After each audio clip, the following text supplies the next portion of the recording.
لاپرواہی ہو رہی ہے، اور وہ قصدن نہیں ہو رہی ہے، لوگوں کو پتہ نہیں ہے لیکن غلطی کر رہے ہیں، ہم سے بھی ہو رہی ہے۔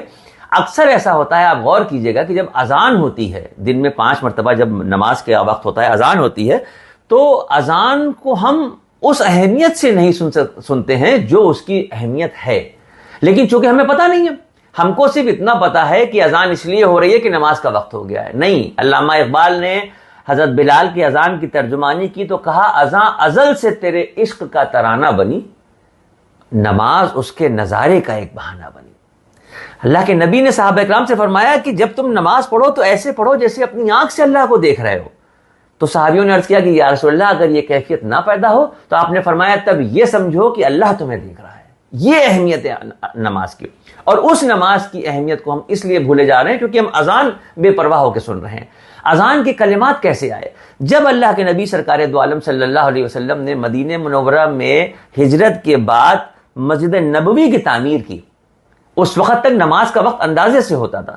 جب مسجد نبوی میں تعمیر کر دی گئی، اس کے بعد آپ صلی اللہ علیہ وسلم نے صحابیوں کو جمع کیا کہ بھائی اب کوئی ایسی صورت ہو کہ جب نماز کا وقت ہو تو آواز دی جائے۔ اس وقت جو باتیں ہوئیں اس میں کوئی مناسب بات سمجھ میں نہیں آئی، تو یہ ہوا کہ چلو ٹھیک ہے پھر دیکھا جائے گا۔ 3 یا 4 دن کا وقت گزرا تھا، عبداللہ ابن زید انصاری ایک صحابی ہیں، تیز قدموں سے فجر کی نماز سے پہلے مسجد نبی کی طرف چلے، اور ان کے پیچھے پیچھے دوسرے رخ سے حضرت عمر فاروق رضی اللہ عنہ۔ مسجد نبی میں پہلے عبداللہ ابن زید انصاری داخل ہوئے اور عرض کیا کہ یا رسول اللہ میں کچھ سویا کچھ جاگا سا تھا، آج میں نے بڑا عجیب سا ایک خواب دیکھا۔ میں نے خواب دیکھا کہ ایک شخص کچھ ناقوس بیچ رہا ہے، میں نے اس سے پوچھا کہ ایک میرے ہاتھ بیچ دو۔ بیچنے والے نے پوچھا تم کیوں خرید رہے ہو؟ تو میں نے کہا ہم اس کو بجا کے لوگوں کو نماز کے لیے بلائیں گے۔ تو بیچنے والے نے کہا کہ نہیں تم یہ نہ خریدو، میں تمہیں اس سے بہتر طریقہ بتاتا ہوں، اور اس بیچنے والے نے پورے اذان کے کلمات سنا دیے، اللہ اکبر سے شروع ہو کے جو ہم سنتے ہیں۔ یہ موقع تھا کہ حضرت عمر فاروق ایک قدم آگے بڑھے اور عرض کیا کہ یا رسول اللہ بلا مبالغہ یہی خواب میں نے بھی دیکھا۔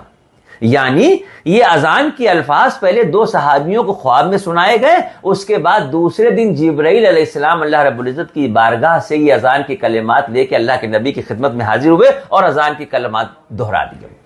وہ موقع تھا کہ جب آپ صلی اللہ علیہ وسلم نے عبداللہ ابن زید انصاری سے کہا کہ بلال اونچی آواز والے ہیں، ان کو سکھاؤ، اور پھر چشم فلک نے وہ نظارہ دیکھا کہ حضرت بلال نے اللہ رب العزت کے محبوب نبی کریم سرکار دو عالم صلی اللہ علیہ وسلم کے کہنے پہ پہلی مرتبہ مسجد نبوی کی دیوار پہ کھڑے ہو کے اذان دی۔ اذان جب انہوں نے دی، لوگوں نے سنا، تو ہمارے نبی نے فرمایا قیامت تک کے لیے، اب یہ جو بات ہے یہ قیامت تک کے لیے، ہمارے نبی نے فرمایا کہ دنیا میں جو لوگ اذان دیتے ہیں، جو مؤذن کہلاتے ہیں، جو مسجدوں میں 5 وقت اذان دیتے ہیں، ان کا مقام و مرتبہ پتہ ہے آپ کو؟ قیامت کے دن جب لوگ آ رہے ہوں گے اپنی قبروں سے نکل کے، تو اس میں کچھ لوگ ایسے ہوں گے جن کے چہرے چمک رہے ہوں گے، جن کی گردنیں اٹھی ہوئی ہوں گی، جو بڑے شان سے آ رہے ہوں گے۔ لوگ حیران ہو کے پوچھیں گے بھئی یہ کون لوگ ہیں جن کے چہرے اتنے چمک رہے ہیں؟ تو بتایا جائے گا کہ یہ وہ ہیں جو دنیا میں اذان دیتے تھے۔ کتنی بڑی فضیلت ہے اذان دینے کی۔